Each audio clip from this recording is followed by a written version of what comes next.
Hey, what's going on, y'all? This is Herbie from Driver Success. I'm going to give you 3 reasons why I usually suggest to single drivers to remain single for the first year of driving. 1 is because if you're in a relationship with someone, you don't really know how to best communicate to that person why you can't make it home when you thought you was going to make it home. And you also don't know not to promise certain things at certain times. Like if you're too close up on a date, just because y'all decide that you want to go home, it's not necessarily going to happen.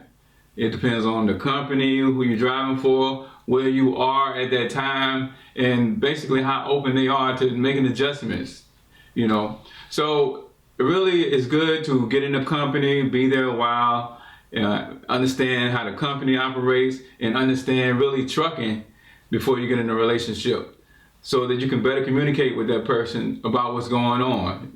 If you wasn't a trucker, what would be general and easy to do, about seeing each other and making plans on everything, is not the same as a truck driver.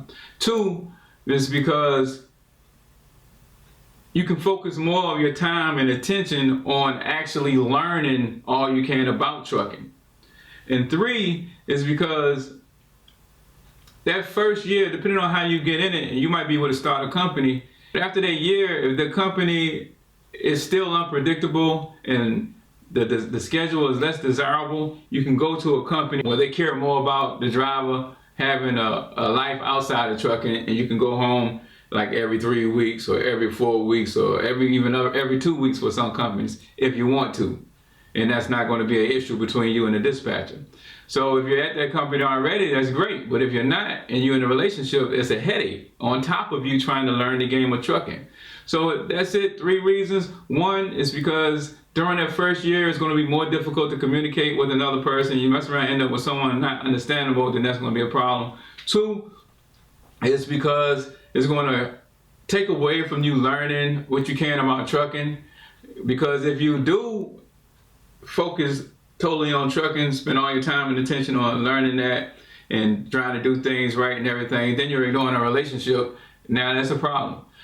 And 3, like I said, because if it doesn't work out the way you wanted to at the company you're at, then you can go to a company where you can have a more scheduled home time. And then, of course, it's more conducive to a relationship. So that's 3 reasons. But I'll give you my favorite reason, and I know this is 4. My favorite reason is